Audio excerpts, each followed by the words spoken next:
আমরা শুরু করি। নৈতিক সিদ্ধান্তের প্রকৃতি এটা দেখতে পাচ্ছ।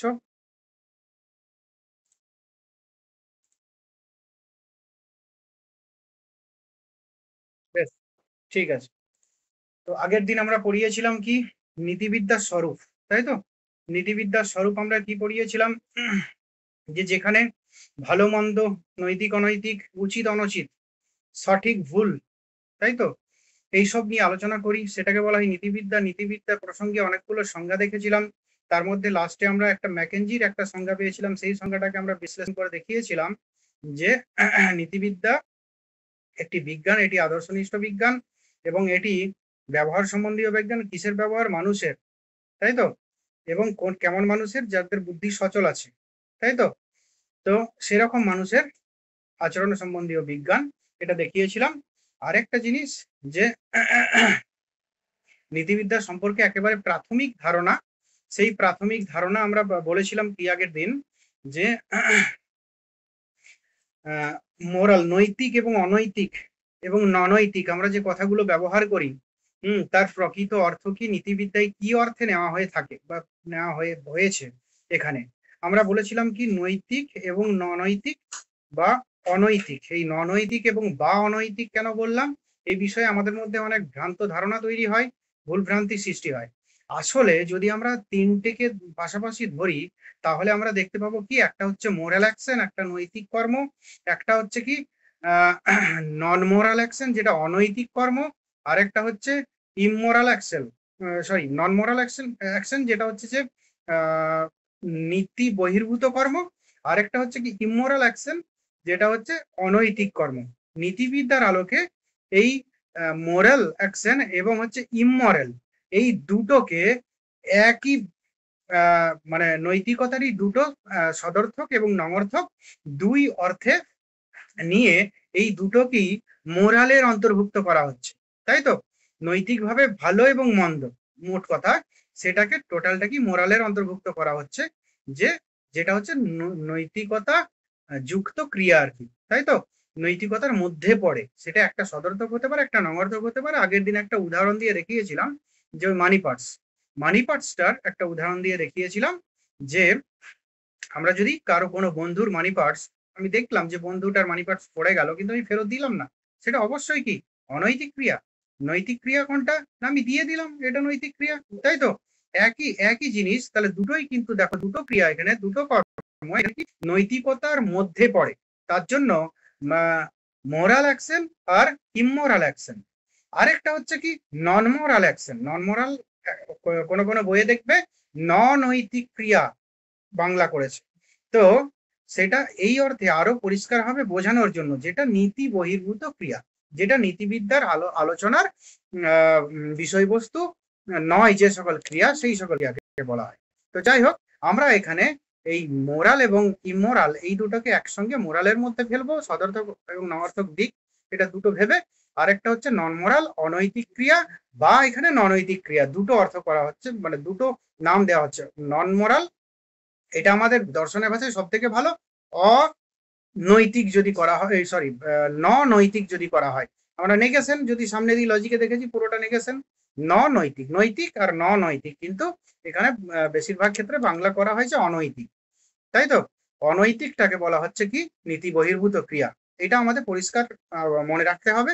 এরপর কি আরেকটা আরেকটা প্রশ্ন আগের দিন হয়েছিল যে আমাদের তাহলে নীতিবিদ্যার আলোচ্য বিষয়বস্তু কোনটা?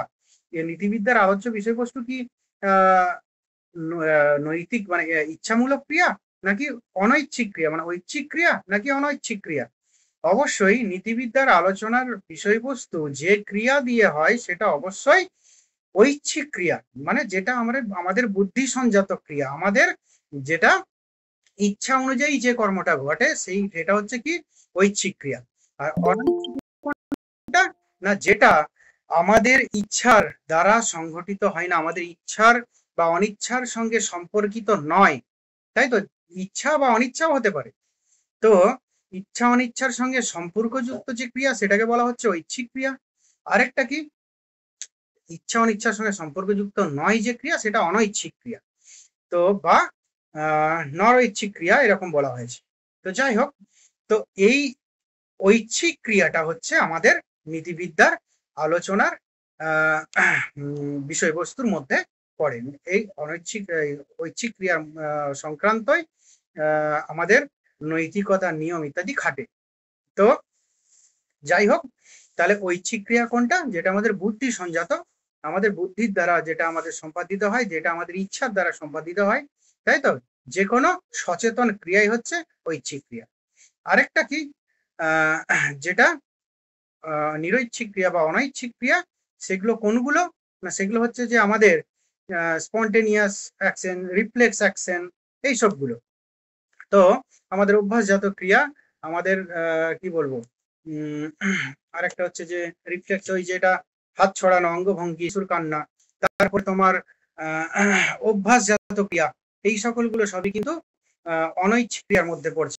এই অনৈচ্ছিক ক্রিয়াতে নিয়ম, নৈতিকতার কোনো প্রসঙ্গ আসে না, কেননা এটা আমাদের ইচ্ছার দ্বারা সংঘটিত হয় না, এখানে আমাদের বুদ্ধির কোনো ভূমিকা নেই। বোঝা গেল? এরপর আরেকটা জিনিস পড়েছিলাম, যে পস্টিউলেটস অফ মোরালিটি, তাই তো? এরপর পস্টিউলেটস অফ মোরালিটি, এই মোরালিটিতে আমরা পস্টিউলেটস অফ মোরালিটিতে দেখেছি কি না, 5টা পূর্ব স্বীকৃতি বা স্বীকার্য সত্য, সেটা আমরা দেখেছিলাম, তাই তো? 5টা কি কি না, একটা হয়েছিল ব্যক্তিত্ব, আরেকটা হয়েছিল বিচার ক্ষমতা, আরেকটা দেখেছিলাম কি ইচ্ছার স্বাধীনতা, আরেকটা আত্মার অমরত্ব, আরেকটা ঈশ্বরের অস্তিত্ব। লাস্টের 3টে আমরা বলেছিলাম যে কান্ট মানেন, কান্টের মতে পূর্ব স্বীকৃতি কটা না, 3টে, ইচ্ছার স্বাধীনতা, আত্মার অমরত্ব এবং ঈশ্বরের অস্তিত্ব। আর টোটাল সর্বজনীন ভাবে 5টা। এখন অন্যান্য অনেকেই ব্যক্তিত্ব এবং বিচার ক্ষমতাটাকেও নীতিবিদ্যার পূর্ব স্বীকৃতি হিসাবে স্বীকার করেন, কেননা নীতিবিদ্যার নৈতিক ক্রিয়া, তার নৈতিক বিচার যিনি করবেন তার একটা ব্যক্তিত্ব থাকতে হবে। ব্যক্তিত্বহীন কোনো মানুষ নৈতিক বিচার করতে পারে না। যার তো এই জন্য ব্যক্তিত্বটা ইম্পর্টেন্ট। বিচার ক্ষমতা একটা অবশ্যই রিজনেবল জায়গায় যেতে গেলে রিজন থাকতে হবে, রিজন যুক্ত মানুষ হতে হবে, তাই তো? বুদ্ধি, তো বুদ্ধি বিচার ক্ষমতা থাকতে হবে। আরেকটা কি, ইচ্ছার স্বাধীনতা থাকতে হবে। হ্যাঁ, এখানে নৈতিক বিচারের ক্ষেত্রে বাইরে থেকে কোনো সিদ্ধান্ত চাপিয়ে দিলে হবে না। তোমার ইচ্ছার স্বাধীনতাটাকে ইম্পর্টেন্ট কেন না, কোনো কিছু ক্ষেত্রে, কোনো বিশেষ অবস্থায় বিশেষ কাজ, নৈতিক বা অনৈতিক, সেটা বিচার করার ক্ষেত্রে ইচ্ছার স্বাধীনতা ইম্পর্টেন্ট। আমাদের কোর্টেতেও দেখবে যে ইচ্ছার স্বাধীনতার একটা ব্যাপার আছে, কিন্তু যদিও ওখানে দুই পক্ষের উকিলের যে স্টেটমেন্ট, সেই স্টেটমেন্টের যে সিদ্ধান্ত, সেটা বেশিরভাগটাই গ্রহণযোগ্য, তাছাড়াও কিন্তু জাজের একটা ইচ্ছার স্বাধীনতা এখানে থেকে যায়। জাজ কিন্তু যেটা বুঝেন, দুই পক্ষের মত শুনে সেটাই সিদ্ধান্ত হয়, সেটাই তিনি আদেশ দেন। তো যাই হোক, আরেকটা কি, আত্মার অমরত্ব। এই যে নৈতিক ক্রিয়াগুলো সংঘটিত হবে, ভালো মন্দ আমরা নির্ধারিত করব, তো সেগুলো পুরোটাই কলাপস হয়ে যাবে যদি না আমাদের আত্মার অমরত্ব যদি আমরা স্বীকার না করি, তাই তো? কেননা আমাদের জীবন যদি ভেবে নিই একটাই, হ্যাঁ, আত্মা অমর নয়, মৃত্যুর পর কোনো জীবন নেই বা আত্মার অস্তিত্ব নেই, হ্যাঁ, তো সেই ক্ষেত্রে কিন্তু নীতিবিদ্যা কলাপস। কেন না, আমাদের নীতিবিদ্যাতে বলা হয় কি, এই আমাদের যে ইন্ডিয়ান এথিক্সেও আমরা দেখেছি, ভারতীয় নীতিবিদ্যাতেও দেখেছি, যেমন কর্ম সেরকম ফল, পাশ্চাত্যও তাই, কর্ম অনুযায়ী ফল ভোগ। এই কর্ম অনুযায়ী ফল ভোগ, এটা আমরা কি তাহলে এই জীবনে এরকম হলো যে একটা খারাপ কর্ম করলাম তারপর মারা গেলাম, তাহলে আমাদের শেষ? তাহলে সেই ফলের ভোগটা আমরা করবো কি করে? সেটা পরের জন্মে। তার জন্য আমাদের আত্মার অমরত্ব বা আত্মা, ইমর্টালিটি অফ সোল, এটা আমার স্বীকার করতে হবে। আরেকটা কি, ঈশ্বরের অস্তিত্ব, যে সকল কিছু নির্ধারক হিসাবে একজন জাজ, কোর্টে যেমন জাজ থাকে সেরকম একজন জাজের প্রয়োজন তো আছে। সেই জাজ হচ্ছেন ঈশ্বর, তিনি বিচার করবেন, তাই তো? টোটালটা। তো তার জন্য নীতিবিদ্যাতে এই 5টা, ব্যক্তিত্ব, বিচার ক্ষমতা, ইচ্ছার স্বাধীনতা এবং আত্মার অমরত্ব, আরেকটা কি, ঈশ্বরের অস্তিত্ব লাস্ট, তাই তো? তো এই 5টা নীতিবিদ্যার পূর্ব স্বীকৃতি আমাদের আগের দিন পড়ানো হয়েছিল। এই পর্যন্ত আগের দিনের সিলেবাস। আজকে যেটা পড়াবো, আজকে হচ্ছে কি নৈতিক সিদ্ধান্তের প্রকৃতি বা নেচার অফ মোরাল জাজমেন্ট। তো এই টোটালটাই তোমাদের, এই যে বইটা আছে, এটা এই মেটেরিয়ালসটা নিয়েছি যদুনাথ সিনহার একটা সম্ভবত ইন্ট্রোডাকশন টু এথিক্স এরকম বই আছে, সেখান থেকে এটা বাংলা করা। তো যাই হোক, যতটুকু আছে ততটুকুই, বেশি দরকার নেই। একেবারে মূল কথাগুলো এখানে আছে। তো যাই হোক, এবারে দেখো নৈতিক সিদ্ধান্ত। এই পর্যন্ত আমরা পড়লাম কোনটা নন মোরাল, কোনটা মোরাল, কোনটা নীতিবিদ্যা কাকে বলে, কি আলোচনা হয় এতে। নীতিবিদ্যার ব্রাঞ্চও আগের দিন আলোচনা হয়েছিল, 3টে ব্রাঞ্চ মূলত, তাই তো? কেউ বলতে পারবে? সৌমেন বলো তো দেখি, নীতিবিদ্যার 3টে ব্রাঞ্চ।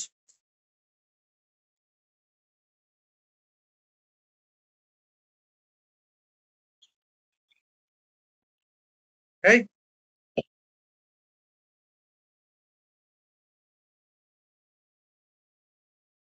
কেউ বলতে পারবে এখানে? আর কে কে আছো? দেবরূপা বলো।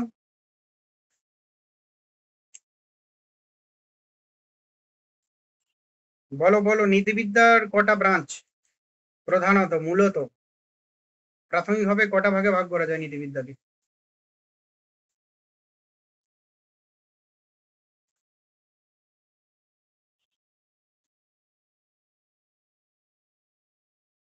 না। আর কেউ? ঠিক আছে, আরেকবার বলে দিচ্ছি ওটা। নীতিবিদ্যা, হ্যাঁ 3টে, বলো কি কি কি?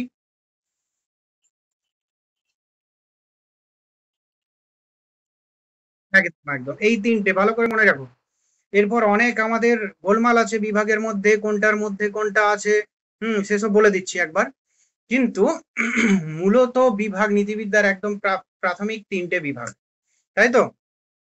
একেবারে একেবারে প্রথম যে বিভাগ, আমি লাস্টে সিদ্ধান্ত আসবো 3টেতে। প্রথম যে বিভাগ সেটা 2টো বিভাগ। একটা হচ্ছে জাগতিক, একদম সাধারণ অর্থে, ফিজিক্স, মেটাফিজিক্স, তাই তো? এথিক্স, তাই তো? নীতিবিদ্যা, অধিনীতিবিদ্যা, তাই তো? তো সেরকম এথিক্স এর ক্ষেত্রেও, মানে এই যেমন ফিজিক্স আর এথিক্স এ, দুটোতে আমরা বোঝালাম, একটা হচ্ছে ফিজিক্স আর মেটাফিজিক্স, অধিবিদ্যা। আরেকটা কি? ইয়ে আমাদের এই কি বলে, ফিজিক্স মানে জড়বিদ্যা, এবং মেটাফিজিক্স মানে জগতের বাইরের যে বিদ্যা, তাই তো? সেটা হচ্ছে বিয়ন্ড ফিজিক্স। মেটাফিজিক্স এর অর্থ হচ্ছে বিয়ন্ড ফিজিক্স। এই ফিজিক্সের বাইরে এক ধরনের বিদ্যা আছে, সেটা হচ্ছে মেটাফিজিক্স, তাই তো? এই জগতের বাইরের কিছু জগৎ সম্পর্কিত আলোচনা যেটা, সেটা হচ্ছে মেটাফিজিক্স। ঠিক একই হবে এথিক্স, সাধারণ অর্থে আমাদের এই জাগতিক নৈতিকতা, নিয়ম, এইসব নিয়ে আলোচনা করা হয়। আরেকটা হচ্ছে কি, মেটাফিজিক্স, এই সরি আমি ভুলে যাচ্ছি, ভুল করছি, মেটাফিজিক্স না, মেটা এথিক্স, তাই তো?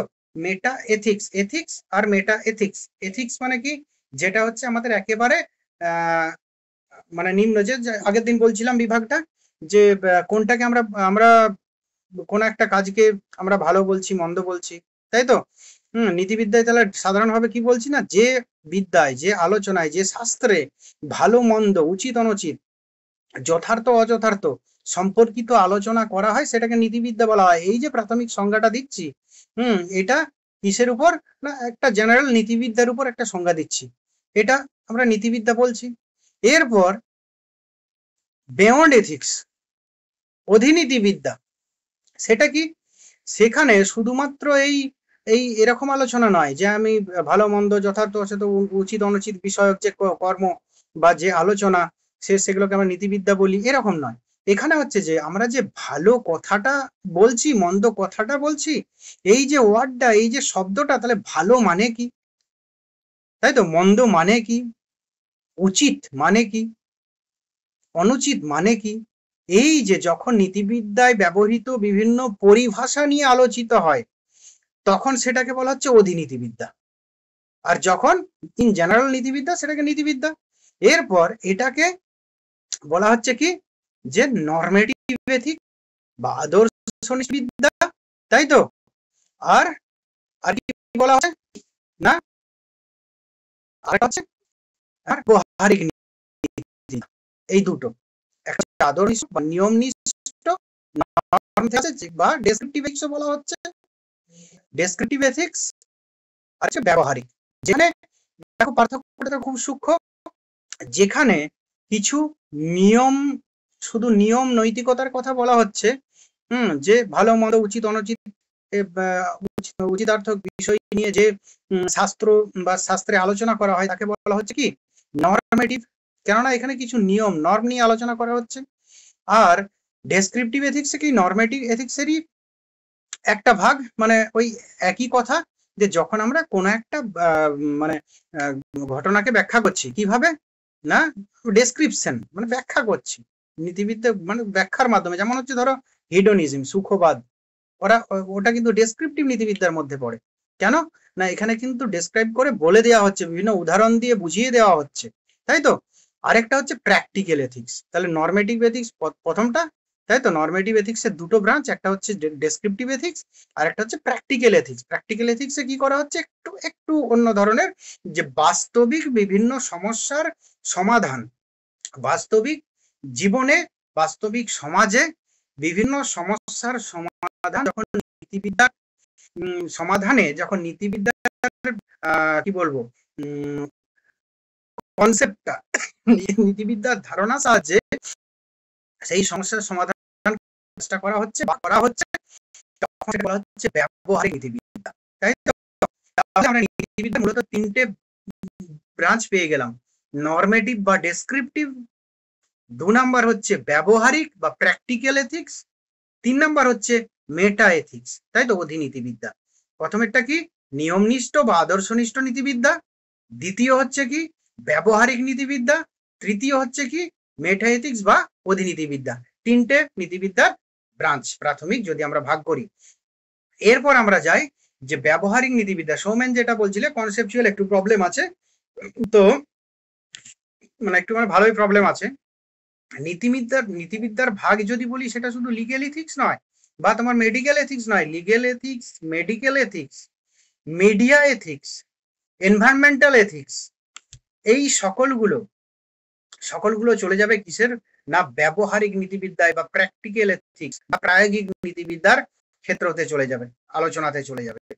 মেটা এথিক্স এর আলোচনাতে কোনগুলো, না কোনটি ভালো কোনটি মন্দ, তাই তো। কোনটি ভালো কোনটি মন্দ, এইটার থেকে সরে এসে ভালো কথাটির অর্থ কি, মন্দ কথাটির অর্থ। দেখো সূক্ষ্ম পার্থক্য। এমনি নিয়মনিষ্ঠ বা আদর্শনিষ্ঠ নীতিবিদ্যায় কি করা হয়, না কোন জিনিসটি ভালো সেটি বলা হচ্ছে, কোন জিনিসটি মন্দ সেটি বলা হচ্ছে, সেটা ব্যাখ্যা করে বুঝিয়ে দেওয়া হচ্ছে। কিন্তু অধিনীতিবিদ্যায় কোনটি ভালো কোনটি মন্দ, কেন ভালো, এইসবগুলো নয়। এখানে বলা হচ্ছে ভালো কথাটির অর্থটা কি, এক্সাক্ট মন্দ কথাটির অর্থটা কি, তাই তো। উচিত কথাটির অর্থ কি, অনুচিত কথাটির অর্থ কি, এই এই এরকম এইভাবে এই আলোচনায় আসছে। যেমন এখানে এই অধিনীতিবিদ্যায় তোমার অনেক ন্যাচারালিজম, নন ন্যাচারালিজম, তাই তো, কগনিটিভিজম, নন কগনিটিভিজম, এই সকলের ব্রাঞ্চগুলো এখানে আসছে, তাই তো। তো যাই হোক, আরেকটা হচ্ছে ব্যবহারিক নীতিবিদ্যা, যেটা আমরা বললাম যে যেখানে বাস্তব কিছু সমস্যার সমাধান নীতিবিদ্যার আলোকে মানে করার চেষ্টা করা হচ্ছে বা করা হচ্ছে, বা নীতিবিদ্যার রুলস গুলো প্রয়োগ করে বাস্তব সমস্যার সমাধান করার চেষ্টা করা হচ্ছে, সেটাকে বলা হচ্ছে ব্যবহারিক নীতিবিদ্যা, তাই তো। ব্যবহারিক ক্ষেত্রে নীতিবিদ্যার প্রয়োগ, এটা হচ্ছে মূল কথা। তো এর মধ্যে আছে পরিবেশ নীতিবিদ্যা, আমরা পড়বো পরিবেশ নীতিবিদ্যা কিছু অংশ পড়বো। আর কি আমরা পড়বো, তোমাদের সিলেবাসে যেটা আছে ইউথেনেসিয়া আছে, আর কি আছে তোমাদের ইউথেনেসিয়া আছে, এনভায়রনমেন্টাল এথিক্স আছে, আর কিলিং হচ্ছে অ্যানিমাল, ওটা পিটার সিঙ্গারের ওটা থেকে পড়াবো। তো এই তিনটে জিনিস তোমাদের আছে, এই তিনটে প্র্যাকটিক্যাল এথিক্স এর প্রচুর ব্রাঞ্চ, মিডিয়া এথিক্স আছে, হ্যাঁ মেডিকেল এথিক্স আছে, লিগেল এথিক্স আছে, কর্পোরেট এথিক্স আছে, মানে বিজনেস এথিক্স, এনভায়রনমেন্টাল এথিক্স। তো এই টোটালটা হচ্ছে ব্যবহারিক নীতিবিদ্যা। বোঝাতে পারলাম কি, নীতিবিদ্যা নরমেটিভ বা ডেসক্রিপটিভ, ব্যবহারিক নীতিবিদ্যা এবং অধিনীতিবিদ্যা, এই তিনটেতে কারো কিছু প্রবলেম থাকলে বলো, এরপর হচ্ছে আমরা যাব নতুন টপিকে।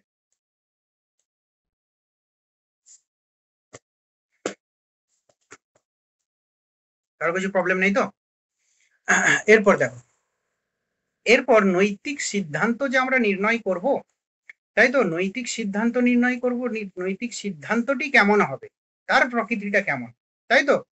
তো সেই সিদ্ধান্তটা কেমন হওয়া উচিত বা কেমন হয়, কেমন ধরনের আমরা নির্ণয় করি, এই সকলগুলো নিয়ে আমরা আলোচনা করব, যে the nature of moral judgement, এই টপিকে, তাই তো, যে নৈতিক সিদ্ধান্তের প্রকৃতি, সেটা আমরা এখানে দেখব। যে নৈতিক সিদ্ধান্ত কি, মূলত একটি মূল্যবোধমূলক সিদ্ধান্ত, যা তথ্য সংক্রান্ত সিদ্ধান্ত থেকে ভিন্ন। দেখো প্রথমেই আছে নৈতিক সিদ্ধান্ত মূলত মূল্যবোধমূলক সিদ্ধান্ত, যা তথ্য সংক্রান্ত সিদ্ধান্ত থেকে ভিন্ন। দুটো সিদ্ধান্ত, একটা হচ্ছে মূল্যবোধমূলক আর একটা তথ্য সংক্রান্ত। দেখো দুটো জিনিস আমরা পার্থক্যের সাহায্যে বুঝতে পারি যে মূল্যবোধমূলক সিদ্ধান্ত কেমন আর তথ্য সংক্রান্ত সিদ্ধান্ত কেমন।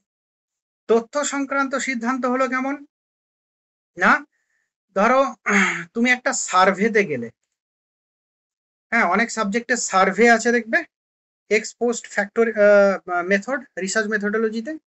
তো সার্ভে মেথডে মানে কি, তুমি ধরো তুমি কোনো একটা বিষয়ে, তুমি ধরো কোনো একটা গ্রামে গেলে, কোনো একটা অঞ্চলে গেলে, তুমি ওখানে নির্ণয় করবে কি যে নারী পুরুষের শিক্ষার পার্সেন্টেজ তুমি নির্ণয় করবে ওখানে, তাই তো, বা চাকরির পার্সেন্টেজ নির্ণয় করবে।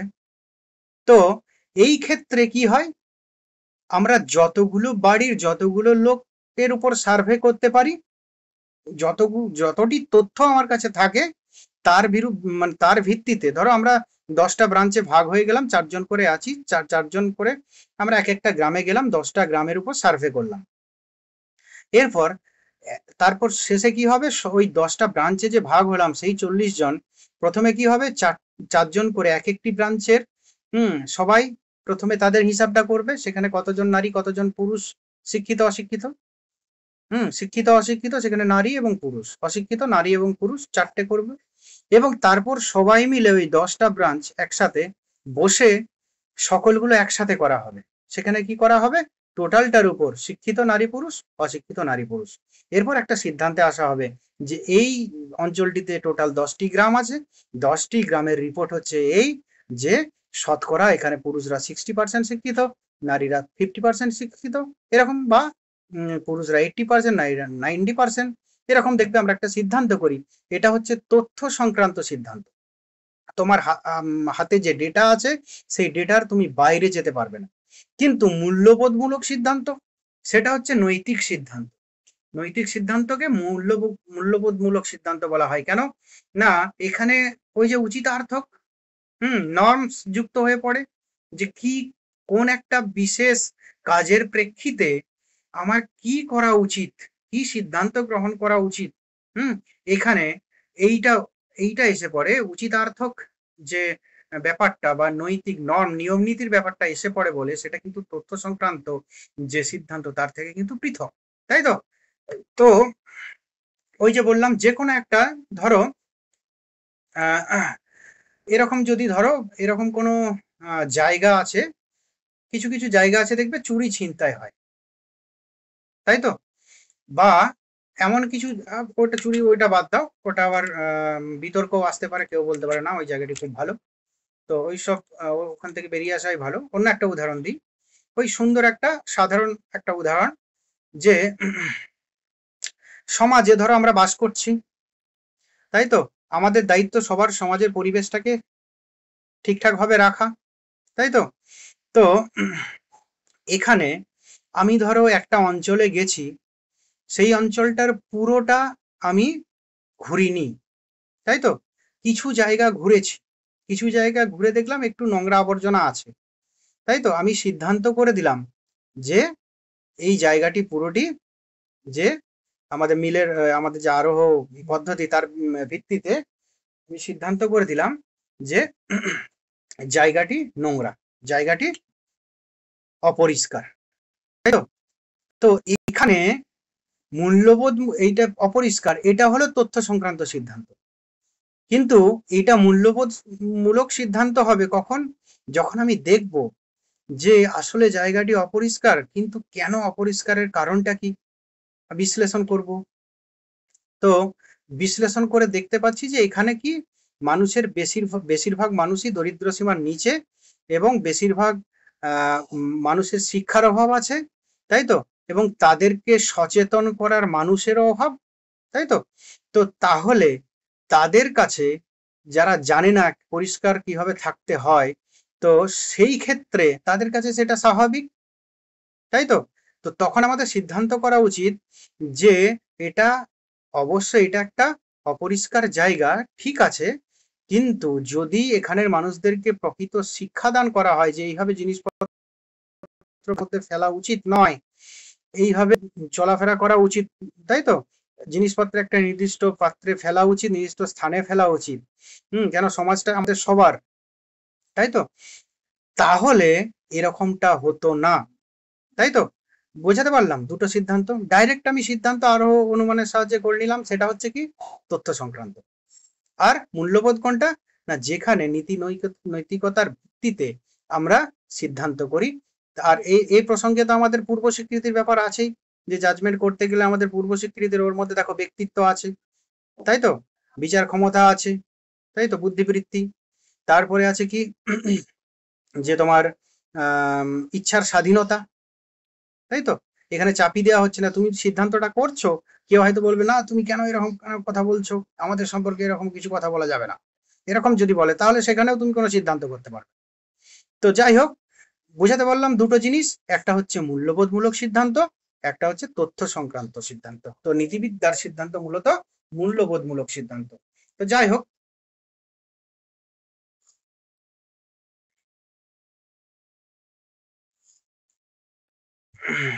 এই যে দেখো পরে এটা ব্যাখ্যা করা হয়েছে যে একটি তথ্য সংক্রান্ত সিদ্ধান্ত বলে যা আছে অর্থাৎ বাস্তবে বর্ণনা দেয়, পক্ষান্তরে একটি নৈতিক সিদ্ধান্ত নির্দেশ করে যা হওয়া উচিত, তাই না। তো এখানে কোনো কার্য নৈতিক মানদণ্ডের উপর ভিত্তি করে বিচার করা হয়ে থাকে, তাই তো। প্রথমটি যেখানে বর্ণনামূলক ডেসক্রিপটিভ, তাই তো, শুধুমাত্র যা তথ্য আছে সেটাকে আমি ব্যাখ্যা করছি।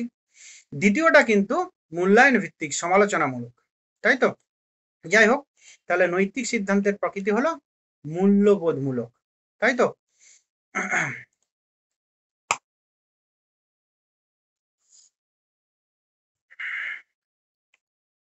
ম্যাকেনজি কি বলেছেন আমরা দেখব। ম্যাকেনজি বলেছেন যে নৈতিক সিদ্ধান্ত একটি যৌক্তিক সিদ্ধান্তের মতো নয়, এটি কেবল কোনো কিছুর সম্পর্কে একটি মতামত নয়, বরং তা কোনো কাজের উপর একটি রায় প্রদান। অর্থাৎ নৈতিক সিদ্ধান্ত একটি কাজকে তার নৈতিক আদর্শের নিরিখে বিচার করে এবং বলে সেটি ন্যায়সঙ্গত না অন্যায়।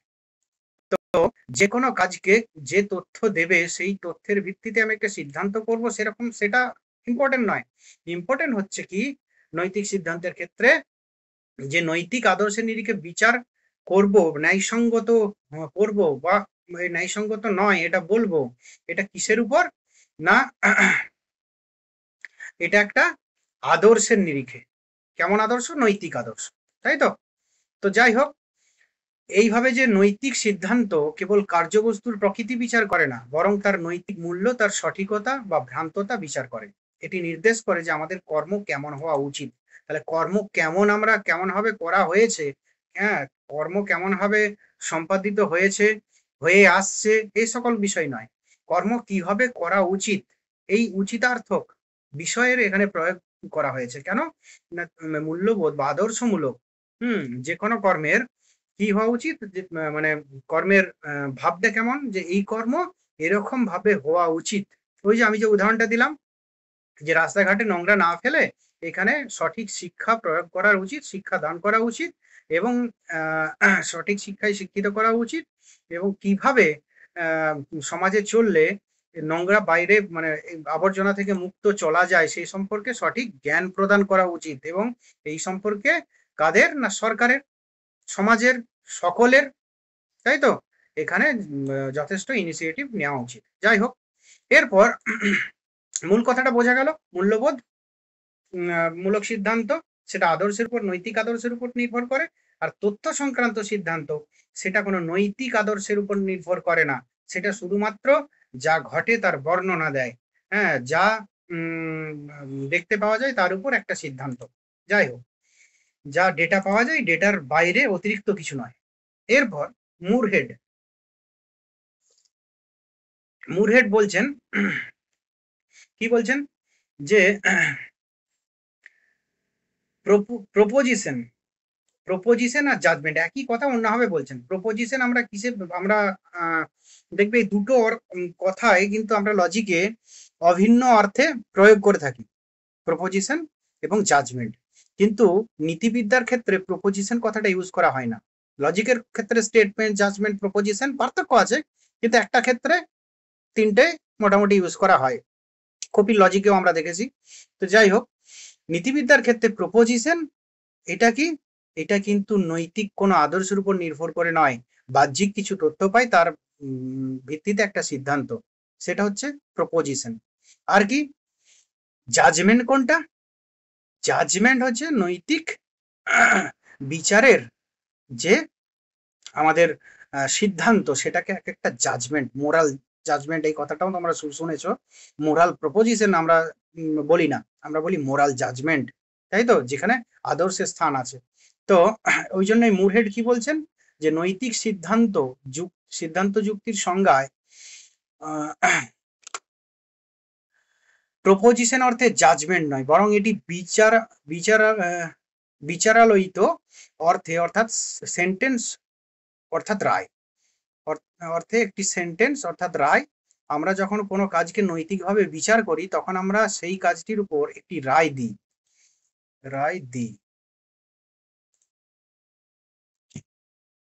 দেই হয়ে গেছে।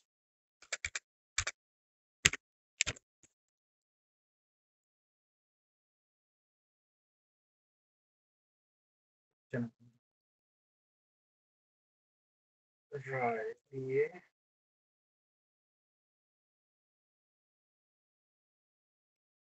আরো ভালো রায় দিয়ে থাকে, সেটি নীতিমানের সঙ্গে মিলছে কিনা তার উপর নির্ভর করে। প্রপোজিশন অর্থে জাজমেন্ট কথাটাকে নেওয়া হয় না। জাজমেন্ট মানে কি না, এটা একটা রায় অর্থে, যে নৈতিক সিদ্ধান্ত, রায় মানে কি সিদ্ধান্ত, সিদ্ধান্ত অর্থে যে ফলটা কি, যে অনেক কিছু আমরা বিচার আলোচনা করলাম, তার সিদ্ধান্তটা কি হচ্ছে, তাই তো। কান্টের দেখবে নৈতিক সিদ্ধান্ত কিছু আছে, মোরাল জাজমেন্ট কিছু আছে, সেখান থেকে আমরা অ্যাক্ট রুল ডিওন্টোলজিতে আমরা দেখবো কান্টের যে কোনো কিছুকে ইউনিভার্সালাইজ করলে সেটা কেমন হচ্ছে, আর যদি সেটা নিজের ম্যাক্সিমাল ল আর কি, ইউনিভার্সাল যদি করে দেওয়া হয় সকলের ক্ষেত্রে প্রযোজ্য, তখন সেটা হয়ে যাবে ল, আর না হলে হবে ম্যাক্সিম, এই সংক্রান্ত তার বিধি, সেটাকে বলা হচ্ছে মোরাল জাজমেন্ট, তাই তো। এই সংক্রান্ত তার 5টা বিধি আছে, তার মধ্যে 3টে প্রধান, সেসব আমরা আলোচনা করব পরে। তো যাই হোক, আমার যেটা বলার অর্থ যে জাজমেন্ট, প্রপোজিশন আর জাজমেন্টের মধ্যে পার্থক্য আছে। জাজমেন্ট মানে কি একটা রায়, তাই তো, রায় মানে কি নৈতিক সিদ্ধান্ত। যখন কোনো কাজকে আমরা নৈতিকভাবে বিচার করি তখন কি হয়, সেই কাজটির উপর একটি রায় দিয়ে থাকি, তো সেই নীতিমানের সঙ্গে মিলছে কিনা তার নির্ধারণ করে সেটি নীতিমান মানে আমরা যে নীতির মান, একটা মানদণ্ড দিয়ে থাকি, তার সঙ্গে মিলছে কিনা সেটা নির্ধারণ করে থাকে। যাই হোক, তো কাজ করছে। এরপর আরেকটা ব্যাপার, যে নৈতিক সিদ্ধান্ত কেমন হবে, তাই তো, মানে কি জাজমেন্ট, তাই তো।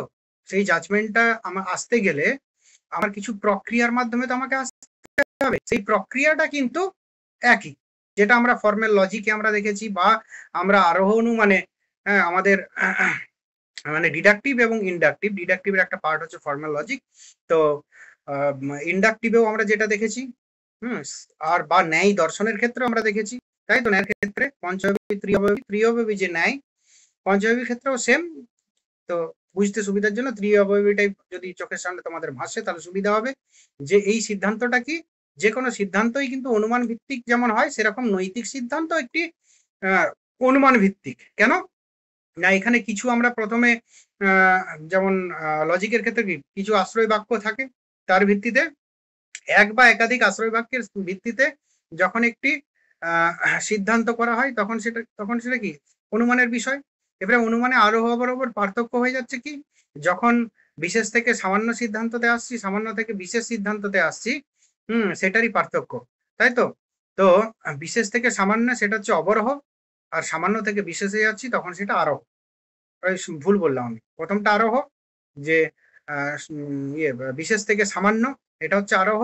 অবরোহ বা হচ্ছে যে ডিডাকটিভ, সেটা হচ্ছে কি সামান্য থেকে বিশেষ। তো যাই হোক না কেন, প্রত্যেক ক্ষেত্রেই কিন্তু আমাদের এখানে একটা তোমার কিছু আশ্রয় বাক্য বা কিছু র মেটেরিয়ালস, কিছু ডেটা আমার সামনে উপস্থিত থাকছে, তার ভিত্তিতে, সেগুলোর ভিত্তিতে আমি একটা সিদ্ধান্ত স্থাপন করছি, তাই তো। এটা সব ক্ষেত্রে একই এই কথাটা। এরপর যেটা হচ্ছে যে আমাদের আদর্শমূলক সিদ্ধান্ত বা নৈতিক সিদ্ধান্ত বা মূল্যবোধমূলক সিদ্ধান্ত, সেই ক্ষেত্রে কি হচ্ছে না, সেই ক্ষেত্রে যে র মেটেরিয়ালস গুলো পাচ্ছি তার সঙ্গে উচিতার্থ বোধ যুক্ত হচ্ছে, মূল্যবোধ যুক্ত হচ্ছে, তাই তো? কি করা উচিত অনুচিত, কি করলে ভালো কি করলে মন্দ, এই বিষয়গুলো যুক্ত হচ্ছে। তারপর হচ্ছে মূল্যবোধমূলক সিদ্ধান্ত। আর তথ্যমূলক সিদ্ধান্ততে বা সাধারণ বিজ্ঞানের ক্ষেত্রে বা আরোহ অনুমানের ক্ষেত্রে কি করা হচ্ছে না, যা আমি পাচ্ছি সামনে সেটাকেই গ্রহণ করা, মানে সেটার ভিত্তিতে একটা সিদ্ধান্ত করা হচ্ছে, তাই তো? যাই হোক, এটা নিশ্চয়ই বোঝাতে পারলাম। এটা মূল কথা কি, নৈতিক সিদ্ধান্তের প্রকৃতি হবে মূল্যবোধমূলক সিদ্ধান্ত, তথ্য সংক্রান্ত সিদ্ধান্ত নয়। তথ্য সংক্রান্ত সিদ্ধান্ত হচ্ছে যে আমাদের জড় বিজ্ঞানের সিদ্ধান্ত, তাই তো? ফিজিক্সে বা কেমিস্ট্রি ল্যাবে আমরা কিছু টেস্ট করলাম, অনেকগুলো টেস্ট করলাম, কোনটার সঙ্গে কোনটা মিলিয়ে কি হলো এইসব দেখতে দেখতে আমরা একটা সিদ্ধান্ত করলাম। হ্যাঁ, বিশেষ পরিস্থিতিতে একটি বস্তু আরেকটি বস্তু এই টেম্পারেচারে যদি আমরা একত্রিত করি, এখান থেকে এই বস্তু বা এই গ্যাস নির্গত হয়, এই সিদ্ধান্তটা দেখো তথ্যভিত্তিক। কিন্তু আমাদের নৈতিক সিদ্ধান্ত তথ্যভিত্তিক নয়। আমাদের নর্মেটিভ বা ডেসক্রিপটিভ আলোচনা, সেখানেও এইসব বিষয় আছে, কিন্তু আমাদের এসএসসির জন্য তো এত ডিটেলসে লাগবে না, নেটের হলে এগুলো একটু ডিটেলসে পড়াই। তো যাই হোক, আমাদের এই পর্যন্ত কোনো অসুবিধা আছে কারোর?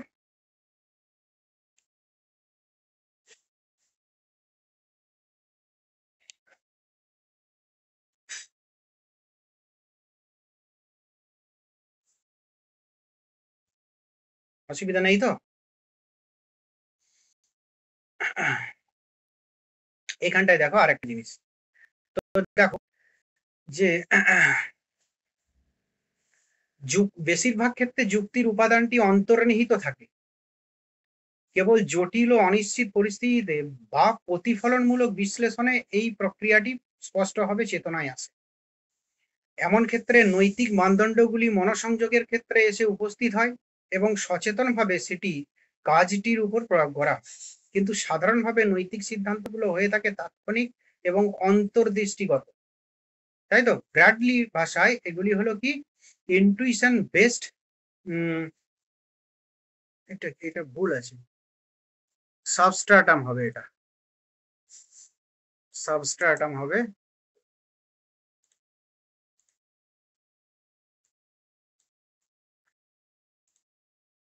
Intuition base সাবস্ট্রাটাম।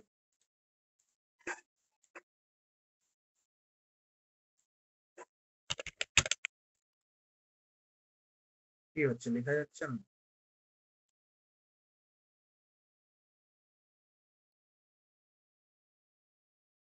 স্পেলিং কি মিস্টেক হলো?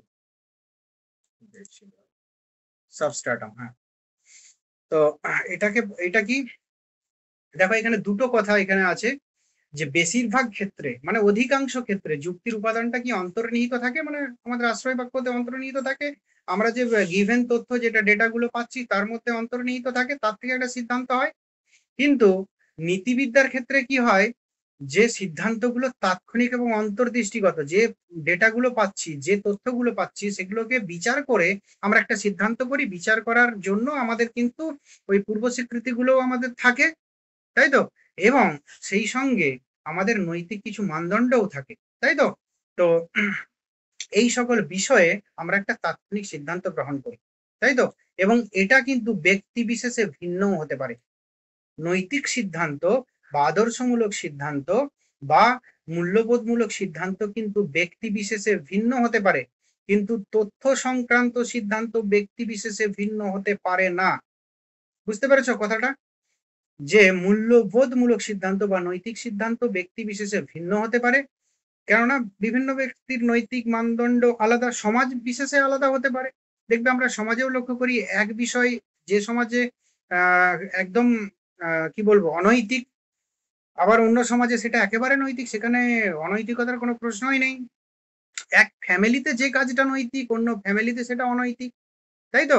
তার জন্য এই নৈতিক যে সিদ্ধান্ত, এর ক্ষেত্রে কিন্তু সমাজ, রাষ্ট্র, পরিবার নির্ভর করে, ব্যক্তি সর্বপ্রথম ব্যক্তি, তারপর পরিবার, তারপর সমাজ, তারপর রাষ্ট্র নির্ভর করে। কিন্তু তো তথ্যমূলক বা তাৎক্ষণিক বা বৈজ্ঞানিক যে সিদ্ধান্ত, সেটা কিন্তু সব ক্ষেত্রেই এক হবে। বোঝা গেল? এরপর এটা কেন স্লো হচ্ছে, আমি কাজ করছে না ঠিকঠাক।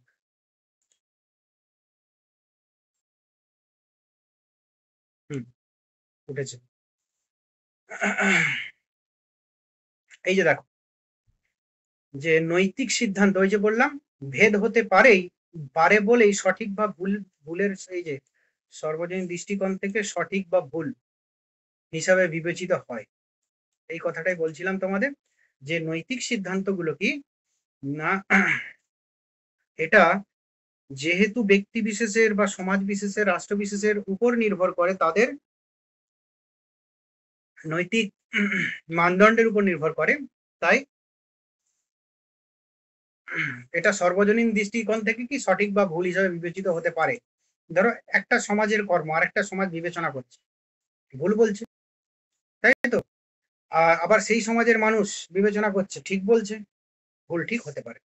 আরেকটা কি, তাহলে এই নৈতিক সিদ্ধান্ত গ্রহণের 4টি উপাদান কি কি না, আমরা যেটা আলোচনা করলাম সেটারই সামারাইজ ফর্ম। একটা হচ্ছে বিচারকারী ব্যক্তি, বিচার্য বস্তু বা ঘটনা, একই ব্যাপার, তাই তো? বিচার্য বস্তু বা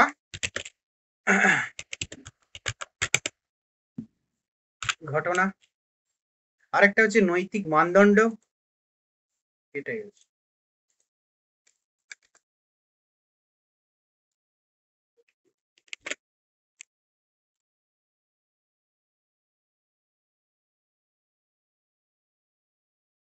মানদণ্ড আর নৈতিক বিচার ক্ষমতা।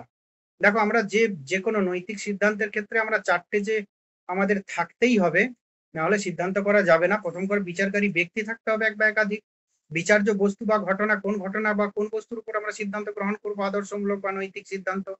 আরেকটা কি নৈতিক মানদণ্ড কিছু নির্ধারণ করতে হবে। দেখবে মানদণ্ডগুলো সমাজ, ব্যক্তি, পরিবার বিশেষে ভিন্ন ভিন্ন। আর নৈতিক বিচার ক্ষমতা, ওই যে পস্টুলেটস অফ মোরালিটিতেই আমরা দেখেছি যে ইচ্ছার স্বাধীনতা। আরেকটা কি, আরেকটা হচ্ছে কি যে বুদ্ধিবৃত্তি, ম্যাড ব্যক্তি হলে হবে না, আগের দিন বলেছিলাম। তো সেই বিচার ক্ষমতাটা থাকতে হবে, অবশ্যই ম্যাড ব্যক্তি হবে না সে, হ্যাঁ, এবং তার ফ্রি উইল, ইচ্ছাও থাকতে হবে, তবেই সে বিচারকারী ব্যক্তি হতে পারবে। তো যাই হোক, আর ব্যক্তিত্ব থাকতে হবে তার মধ্যে, সকলগুলোই দেখো এখানে খাটছে। তো যাই হোক, নৈতিক সিদ্ধান্ত গ্রহণের ক্ষেত্রে এই 4টে বিচার্য। তো এই পর্যন্ত ছোট্ট একটা টপিক, কিন্তু কনসেপচুয়াল, একটু ভেবে চিন্তে করলেই করতে পারবে। তো এই পর্যন্ত কারো কিছু প্রশ্ন থাকলে বলো, তারপর 2-1টা কোশ্চেন আলোচনা করে পরের টপিক।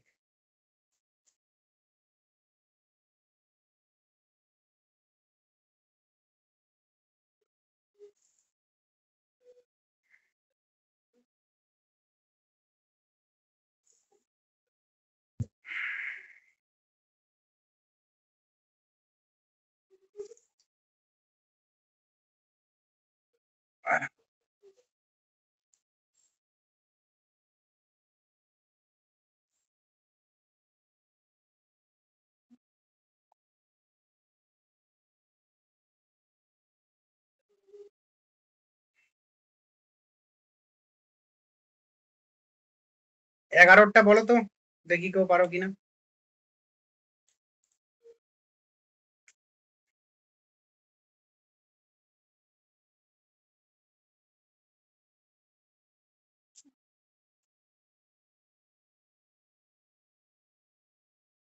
শুনতে পাচ্ছ তো আমার কথা?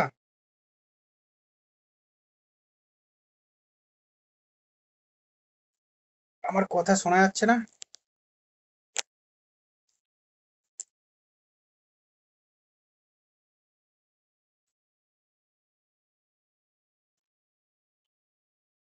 সি হবে, হ্যাঁ, রেসপন্স করো, নাহলে বুঝতে পারছি না তো তোমরা শুনছো কিনা কি শুনছো না। এরপর কোনটা হয়?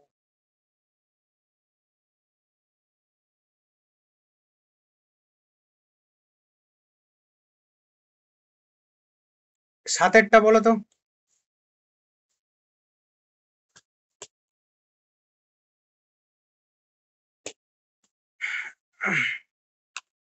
চেষ্টা করো। মনীষ, মনীষ বলো। মনীষ আছো? নৈতিক সিদ্ধান্তের বৈশিষ্ট্য কি?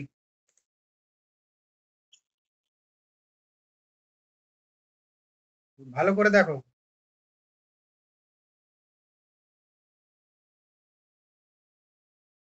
বি হবে। এইটা যদি বস্তু মানে বস্তুগত সিদ্ধান্ত বা তথ্যমূলক সিদ্ধান্ত হতো তাহলে তো এটা সি হতো। এটা বি হবে। ব্যক্তি নির্ভর, ওই যে বললাম প্রথম কথা, ব্যক্তি নৈতিক সিদ্ধান্তের এই যে চারটে লাস্টে পড়ালাম, বিচারকারী ব্যক্তি থাকবে, বিচার্য বস্তু থাকবে বা ঘটনা থাকবে, নৈতিক মানদণ্ড কিছু থাকবে, বিচার ক্ষমতা থাকবে, তাই তো? আর তথ্যমূলক বা তোমার জড় বিজ্ঞানের ক্ষেত্রে কি হয়, কিছু তথ্য আমরা পাবো, সেই তথ্যের ভিত্তিতেই আমরা একটা সিদ্ধান্ত করব, তার বাইরেও যাওয়া বা তার বাইরে যাওয়া যাবে না, তাই তো? যেমন ফর্মাল লজিক আমরা কপির কোয়ান্টিফিকেশন থিওরি করেছি বা 90 রুলস করেছি, যে যেটি আমার আছে ওর ভিত্তিতেই আমার একটা সিদ্ধান্ত। অর্থের এখানে কোনো প্রশ্ন নেই। আমরা যখন করেছি নিরপেক্ষ ন্যায় 10টা নিয়ম, যেটা এইচএস এ প্রথম পড়েছি, তারপর গ্র্যাজুয়েশনেও পড়েছি, সেখানেও তাই, তাই তো? আমরা যখন বচনটা করছি তখন অর্থ ভেবে বচনটা করছি, ঠিক কথাই। মানে ওটাকে আমরা কোনো একটা বাক্য দেওয়া হলো, সেখান থেকে বচন করলাম, তাই তো? তারপর যখন আমরা ন্যায়ের আকারে, যুক্তির আকারে ফেলছি, সেখানে কিন্তু ওই দুটো যুক্তির বাইরে আর কিছু নেই। সিদ্ধান্তে সিদ্ধান্তে যা আছে ওই দুটো যুক্তির মধ্যেই আছে। এরপর বলো যে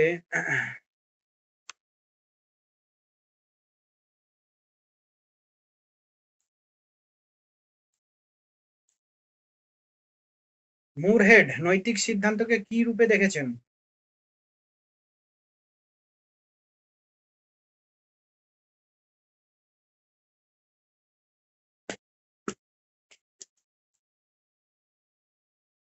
রেসপন্স করছো না কেউ?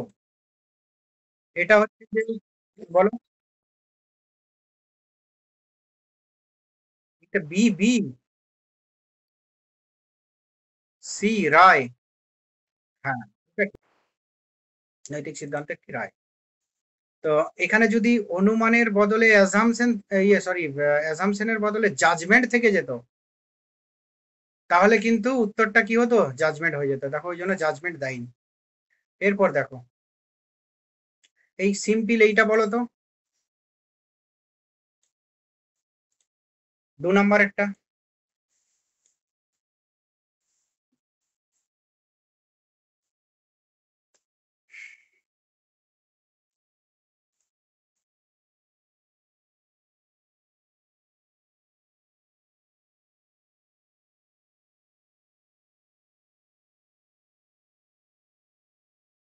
বর্ণনামূলক, যা বর্ণনা করা হয়ে থাকে তাই, তার বাইরে যেতে পারবে না।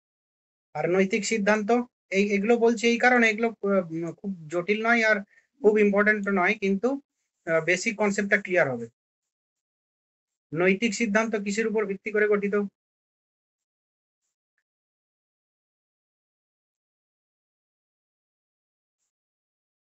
মানদণ্ড, একদম, এটা তো খুবই ঠিক আছে। এটা আমি দিয়ে দেবো। আমি পরেরটাতে যাই।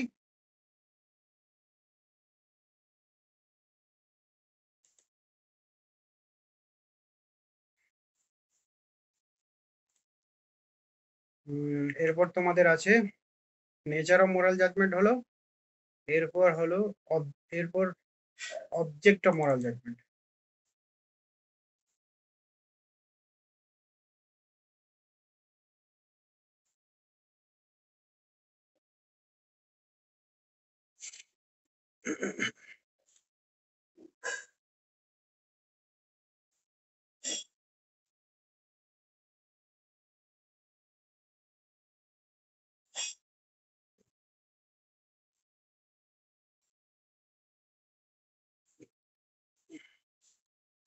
দাঁড়াও, আমি ওটা খুলে নিই।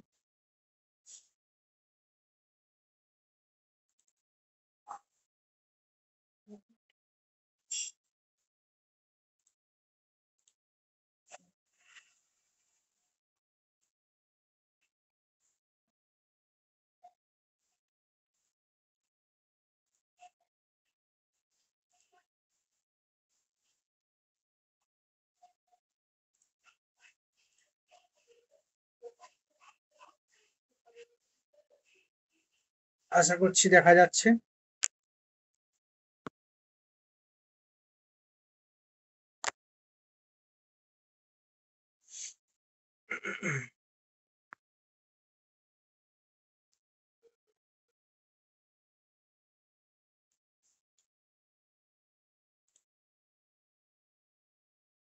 দেখা যাচ্ছে তো?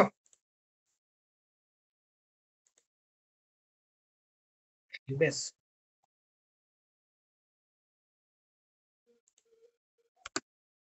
নৈতিক বিচারের বিষয়বস্তু কি? আমরা দেখো, এই পর্যন্ত আমরা নৈতিক আহ, বিচারের বিষয়বস্তু সম্পর্কে আলোচনা করিনি।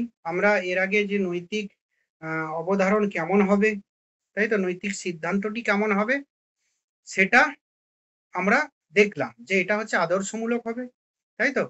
এবং এখানে যে নৈতিক বিচারের মানে বিষয়বস্তু প্রসঙ্গে এখন আলোচনা করা হয়নি, যে কেমন বিষয়টি নৈতিক বিচারের বিষয়বস্তু হবে, কেমন বিষয়টি নৈতিক বিচারের বিষয়বস্তু হবে না, সেই প্রসঙ্গে অল্প কতিপয় জিনিস আমরা কথা আমরা শুনেছি আমরা এতে তোমার কি বলে, নৈতিক বিচারের বিষয়বস্তু আমরা শুনেছি এর আগের টপিকে, যে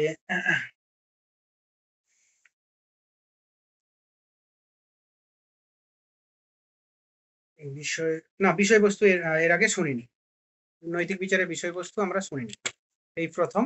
মোটামুটি বিষয়বস্তু সম্পর্কে অল্প একটু শুনেছি হচ্ছে এই টপিকটার প্রথম দিকে, এটা প্রসঙ্গে, যে একটা বিষয় থাকবে, লাস্টে চারটে যে প্রকার ছিল, যে চারটে বিষয় ব্যবস্থা থাকবে, তার মধ্যে প্রথম হচ্ছে বিষয় থাকবে, ব্যক্তি থাকবে, কিছু মানদণ্ড থাকবে, এবং আরেকটা বলেছিলাম যে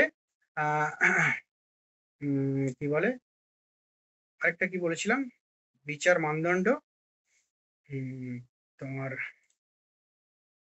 আরেকটা কি বলেছিলাম গো, ভুলে গেলাম।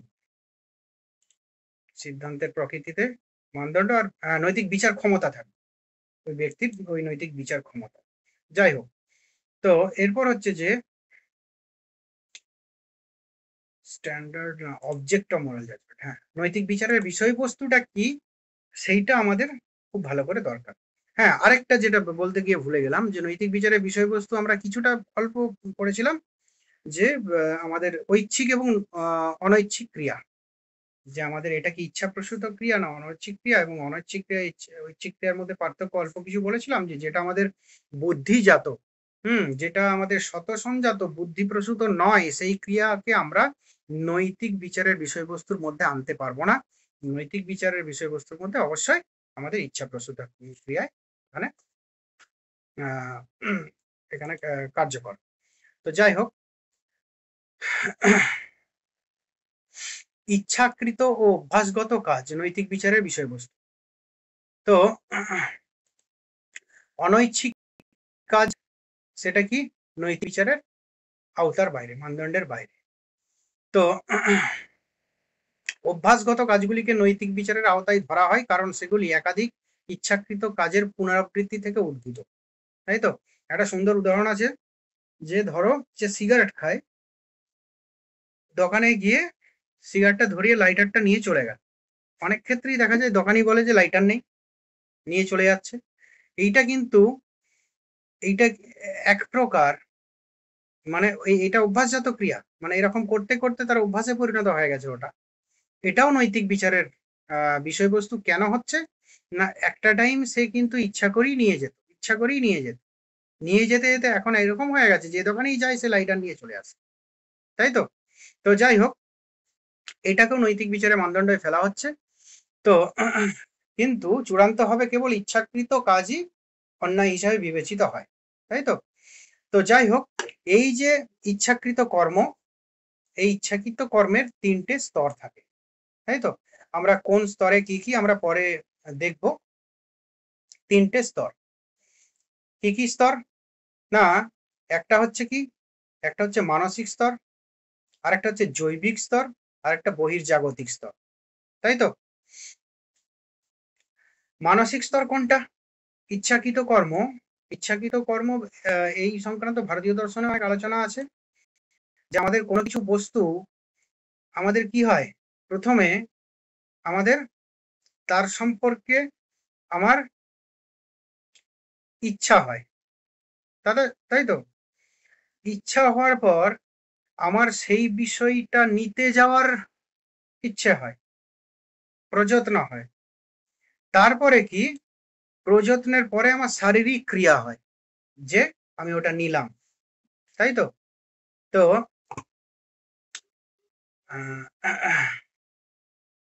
এরকম একটা আছে যে ইচ্ছা জন্য ভ্রবেৎকৃতি কৃতি শারীরক ক্রিয়া। তো এইটা যে কি, আমার যে কোনো বস্তু পাওয়ার জন্য প্রথমে কি হয় না, আমার সেই বস্তু সম্পর্কে আমার মনে কি বাসনা জন্মায়, তাই তো? ইচ্ছা হয়। তারপরে কি, ইচ্ছা যে কৃতি হয়, সেটা নিতে যাওয়ার ইচ্ছা হয়। তারপরে কি, সেটা আমি নিই, তাই তো? ইচ্ছাকৃত কর্ম মানে কোনো কিছু পাওয়ার জন্য এটা বলছি, এটা ভারতীয় দর্শনে এই একই ব্যাপার এখানে একইভাবে ব্যাখ্যা করা হয়েছে যে ইচ্ছাকৃত কর্মের তিনটে স্তর। কি তিনটে? একটা মানসিক স্তর, একটা জৈবিক স্তর, একটা বহির্জাগতিক স্তর। মানসিক স্তরে কি হয়, মানসিক স্তরে কি হয়, সেই কর্ম মানে আমার কি হয়, অভিপ্রায় হয় যে আমি কর্মটা করব, কর্ম আকাঙ্ক্ষা হয়। কোনো কিছু যদি পাওয়ার কর্ম হয় যে আমি ওটা পেলে ভালো, ওই সম্পর্কে আমরা চিন্তা করি, তাই তো? এবং সেই সম্পর্কে আমরা নির্বাচন করি, সংকল্প করি, তাই তো? এটা হচ্ছে কি না, এটা মানসিক স্তর। জৈবিক স্তর কোনটা না, এটা হচ্ছে দেহগত। আমি তখন ওই কর্মটা করতে উদ্যত হই, তাই তো? ইচ্ছাকৃত কর্ম, এটা ইচ্ছাকৃত কর্মের কথা বলা হচ্ছে, অনৈচ্ছিক কর্ম কিন্তু নয়। অনৈচ্ছিক কর্মে দেখবে আমার এইসব ভাবার কোনো বিষয় থাকে না, কখন কি কর্ম আমি করে ফেলছি, হুট করে মশা বসছে আমি চলে গেলাম এখানে কিন্তু। হ্যাঁ, আমাদের সায়েন্স বলছে যে এখানে ব্রেন কি করে, ব্রেন হাতকে বলে যখন মশা খাচ্ছে ওটা ব্রেনের কাছে খবর যায়। ব্রেন কি বলে হাতকে, যখন মশা খাচ্ছে হাত অটোমেটিকলি যায়। কিন্তু আমাদের ওখানে এই বুদ্ধি, হুম, আমাদের ইচ্ছা অনিচ্ছার উপর নির্ভর করে না, ওটা অটোমেটিক্যালি হয়ে যায়। তো এই জন্য ইচ্ছাকৃত কর্ম, যেটা কি পুরোপুরি আমরা আমাদের সচেতন কর্ম, যেটা অচেতন কর্ম সেটা নয়, সচেতন, আমাদের চেতনা সচেতন ভাবে যখন উপস্থিত থাকে তখন যে কর্ম ঘটে তখন সেটা ইচ্ছাকৃত কর্ম। সেই কর্মের তিনটে স্তর। একটা মানসিক স্তর, মনে মনে আমরা ভাবি, আকাঙ্ক্ষা করি, কোনো বিষয় সম্পর্কে ধারণা করি, সংকল্প করি। দ্বিতীয় স্তর হচ্ছে জৈবিক স্তর, দেহগত কর্মের প্রকাশ, মানে কি আমরা সেই কর্মটা করতে যাই এরপর, তাই তো? এবং লাস্টে হচ্ছে বহির্জাগতিক স্তর। এটা কি, লাস্টে কি হয় না, সেই কর্মটা সম্পাদন হওয়ার পর যেটা আমি ভালো বা মন্দ, যে অর্থে বা যেটা পাওয়ার জন্য যেটা সংকল্প করেছিলাম সেটা ফুলফিল হয়ে গেল, সেটা হচ্ছে বহির্জাগতিক স্তর। বোঝাতে পারলাম? তিনটে স্তর ইচ্ছাকৃত কর্ম, এটার তিনটে স্তর হয়। তো এটা প্রকৃত অর্থে বা চূড়ান্ত ভাবে ইচ্ছাকৃত কর্মই হচ্ছে কি নৈতিক বিচারের বিষয়বস্তু। কিন্তু তথাপি অভ্যাসজাত কর্মকেও নৈতিক বিচারের বিষয়বস্তু করা হচ্ছে কেন না, অভ্যাসগুলো দুদিনে আসে না। আমাদের কোনো কোনো একটি বিষয় বারবার বারবার বারবার করার ফলে আমাদের অভ্যাসটা জন্মে, কিন্তু ওটা প্রথমে সেই ইচ্ছাকৃত কর্মই ছিল, তার জন্য ওটাও নৈতিক বিচারের বিষয়বস্তু করা হচ্ছে। এরপর বলা হলো নৈতিক বিচারের যে যে ইচ্ছাকৃত কর্ম আমরা করি বা ইচ্ছাকৃত কর্মে নৈতিক বিচার হয়, তাহলে ইচ্ছাকৃত কর্ম কি কোনো স্তর ফর আছে নাকি? আছে। ইচ্ছাকৃত কর্মের তিনটে স্তর, একটা মানসিক, একটা জৈবিক, একটা বহির্জাগতিক স্তর, তাই তো? এরপর কি না, এটা সম্পর্কে আমরা বুঝতে পারলাম। এরপর যে তিনটে প্রশ্ন এই বিষয়ে, যে আমরা কি কোনো কাজকে তার প্রেরণা অনুযায়ী বিচার করি নাকি তার ফলাফল, মানে তার উদ্দেশ্য অনুযায়ী বিচার করি নাকি তার ফলাফল অনুযায়ী। প্রেরণা বা এটা উদ্দেশ্য, তাই তো, বা ফলাফল, অভিপ্রায়।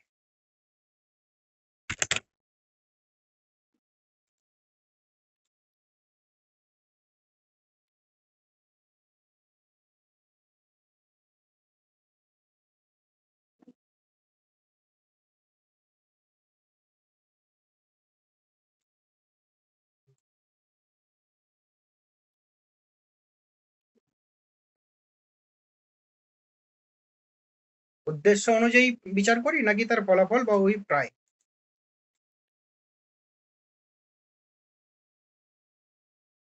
অভিপ্রায় অনুযায়ী, তাই তো? তো এখানে কি বলা হচ্ছে, নৈতিক বিচার সকল কাজের উপর নয়, বরং চরিত্র বা আচরণের উপর প্রয়োগ করা হয়। এটি ইচ্ছাকৃত আচরণ বা কন্ডাক্ট, এ দুটি দিক থাকে। এটা কি না, একদিকে কি ইচ্ছা, অন্যদিকে কর্ম। এটা কি তাহলে নৈতিক বিচারের একদিকে কি ইচ্ছা থাকে, অন্যদিকে কর্ম থাকে। আমরা এখানেই দেখতে পেলাম স্তরটাতে, মানসিক স্তর, এখানে ইচ্ছা আকাঙ্ক্ষা। আর কর্ম কোনটা, জৈবিক স্তর এবং বহির্জাগতিক স্তর, এইটা কিন্তু কর্ম। তাই তো, মানসিক স্তর এটা ইচ্ছার স্তর, আর জৈবিক স্তর এবং বহির্জাগতিক স্তর এটা হচ্ছে কর্মের স্তর।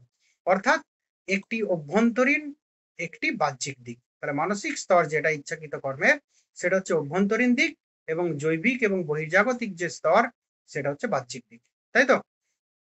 তো এই বিষয়ে সুখবাদী বা হেডোনিস্ট এবং ইনটুইশনালিস্ট, তো এরা কি তীব্র মতবিরোধ দেখা যায় দুটোর মধ্যে। তাই তো, হেডোনিস্টদের মতবাদ কি, কোনো কাজ সঠিক না ভুল তা তার ফলাফলের উপর নির্ভর করে।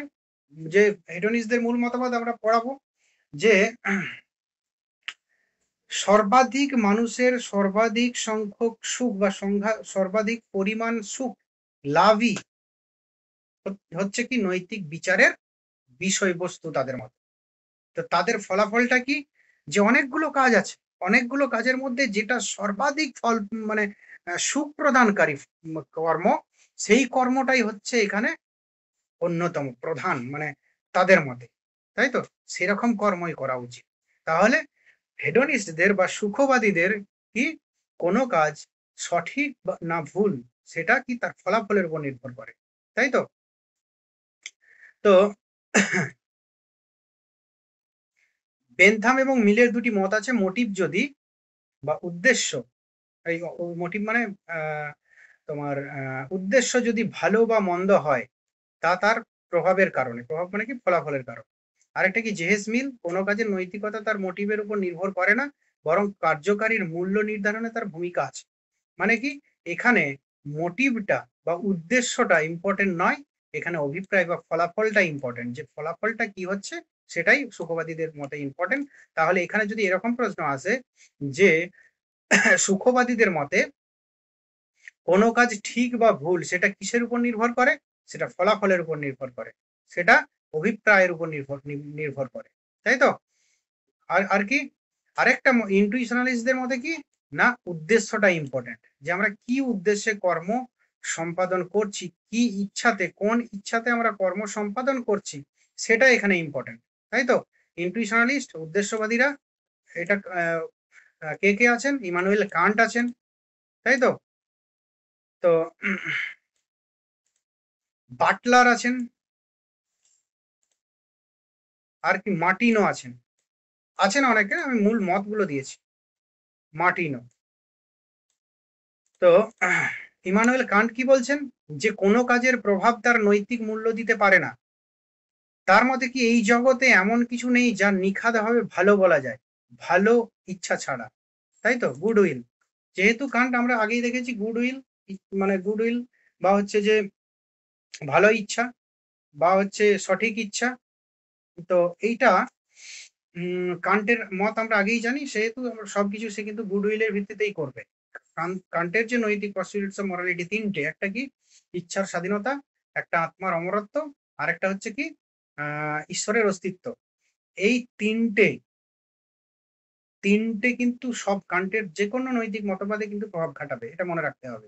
আর ওভারঅল এই পাঁচটাই কিন্তু বেশিরভাগ নৈতিক সিদ্ধান্তের ক্ষেত্রে খাটবে, এটা মনে রাখতে হবে। তো ভালো ইচ্ছাই এখানে ইম্পর্টেন্ট। তাই তো, তুমি কি ইচ্ছাতে ভালো, তুমি কি জন্য কর্ম করছো, তোমার একটা লক্ষ্য আছে কি, মানে ইচ্ছা হয়েছে কি একটা ভালো কর্ম করবো, ভালো কর্মের আহ মানে ভালো ইচ্ছাতে একটা কর্মে নামছো, সেই ইচ্ছাটা এখানে ইম্পর্টেন্ট। তাই তো। এরপর কি হলো সেটা সম্পাদন ঠিকঠাক হলো কিনা বা হলো সেটা পরের কথা, কিন্তু তার ইচ্ছার গুণেই সেটা কিন্তু কর্মের তার মূল্য। বাটলার কি বলছেন, কোনো কাজ সঠিক বা ভুল সেটা কি মোটিভের উপর নির্ভর করে। তাই তো, আরেকটা মোটিভ মানে উদ্দেশ্যের উপর। মার্টিনো একই ব্যাপার, একই বলছেন, যে কাজের নৈতিক গুণ নির্ধারিত হয় মোটিভ দ্বারা। তিনি বিভিন্ন মোটিভের একটি দীর্ঘ তালিকাও দেন, এগুলো আমাদের দরকার নেই। তো আমাদের মূল কথা হলো কি, হেডনিস্ট মানে উদ্দেশ্যবাদী, আরেকটা কি না ইনটুইশনালিস্ট এই হেডনিস্ট মানে সুখবাদী, আর ইন্টুইশনালিস্ট মানে উদ্দেশ্যবাদী। সুখবাদী এবং উদ্দেশ্যবাদী। তো সুখবাদীরা কি বলছেন, কর্মের ফলটা ইম্পর্টেন্ট, আমাদের কত প্রত্যেক মানে কোনো কর্ম কত পরিমাণ সুখ উৎপাদন করলো সেই অনুযায়ী কর্মটির গুণ নির্ধারিত এবং সেরকম কর্মই আমাদের মানে করা উচিত। আর উদ্দেশ্যবাদীরা বলছেন না, কর্মর মূল হচ্ছে যে ইচ্ছা বা অভিপ্রায়টাই ইম্পর্টেন্ট। ইচ্ছা বা অভিপ্রায় এর দ্বারাই কর্মটির মান নির্ধারিত হয়। বোঝা গেল দুটো বিষয়। তো এরপর যেটা, যে আমাদের তাহলে মূল কিটা পড়ালাম এই টোটালটির ভিতরে, যে আমাদের অভ্যাসগত বা ইচ্ছাকৃত কাজ, তাই তো, তার বিচারের বিষয়বস্তু কেমন হবে। এই অভ্যাসগত কাজ, এই আমরা অভ্যাসগত কাজকে আমরা কেন নৈতিক বিচারের বিষয়বস্তু করছি না, এই অভ্যাসগত কাজ কিন্তু মানে প্রথম থেকে অভ্যাসগত ছিল না, প্রথমে ইচ্ছাকৃতই ছিল, আস্তে আস্তে সেটা অভ্যাসে পরিণত হয়েছে, তার জন্য সেটাকেও নৈতিক বিচারের বিষয়বস্তু করা হচ্ছে। কিন্তু এক কথাই যদি হয় তাহলে বলা হবে ইচ্ছাকৃত কর্ম বা ইচ্ছাকৃত কাজই হলো নৈতিক বিচারের বিষয়বস্তু। এর তিনটে স্তর, মানসিক, জৈবিক এবং বাহ্যিক। মানসিক স্তর কোনটা, মানসিক একেবারে যেটা আমার মনের মধ্যে ঘটছে, কোনো কাজ করার ইচ্ছা, কোনো জিনিস পাওয়ার ইচ্ছা, এইটা। জৈবিক স্তর সেই প্রসঙ্গে যে শারীরিক অঙ্গভঙ্গি, এবং বহির্জাগতিক স্তর, বহির্জাগতিক স্তর যেটা না একেবারে সম্পাদন হয়ে যাওয়ার পর যে কর্মফলটা আমরা লাভ করছি সেটা। তো তাহলে তিনটে স্তর, এই তিনটে স্তরকে আবার দুটো ভাগে ভাগ করে দিচ্ছি। হ্যাঁ, একটা হচ্ছে মানসিক স্তর, একটা হচ্ছে তোমার বাহ্যিক স্তর। একটা মানে অভ্যন্তরীণ বা মানসিক স্তর, একটা বাহ্যিক স্তর। বাহ্যিক স্তর হচ্ছে শেষ দুটো, জৈবিক স্তর এবং বহির্জাগতিক স্তরকে নিয়ে, মানসিক স্তর বা অভ্যন্তরীণ স্তর ওই প্রথমটা নিয়ে। এরপর যেটা হচ্ছে যে এই বিষয়ে আমাদের মানে কি বলবো, দু ধরনের মতবাদ আছে, তাদের মধ্যে বিরোধ আছে। একটা হচ্ছে কি হেডনিস্ট, তারা হচ্ছে কি, তারা অভিপ্রায়বাদী, কি ফলবাদী, তারা কর্ম ফলটা কি হলো, কত পরিমাণ ভালো উৎপন্ন হলো সেটাই তাদের কাছে বিচার্য। আর উদ্দেশ্যবাদী ইন্টুইশনালিস্ট যারা, তাদের তাদের মতে কি না, এখানে উদ্দেশ্য, মোটিভটা এখানে ইম্পর্টেন্ট, যে ভালো কাজের জন্য সেটা কর্মটি করা হচ্ছে, মন্দ কাজের জন্য করা হচ্ছে, সেটা ইম্পর্টেন্ট। তাহলে উদ্দেশ্যটাই ইম্পর্টেন্ট কারা বলছেন, ইন্টুইশনালিস্ট বা উদ্দেশ্যবাদীরা। হেডনিস্টরা কি বলছেন, যে কর্মফল। তো হেডনিস্টদের ওই জন্য ফলাফলবাদীও বলা হয়, তাই তো। তো যাই হোক, এই টোটালটাই আমি এখানে সামারাইজ একটা করে দেওয়া হয়েছে। যাই হোক, এরপর যেটা যে একটা এখানে প্রশ্ন আছে, নৈতিক বিচারের চরিত্র।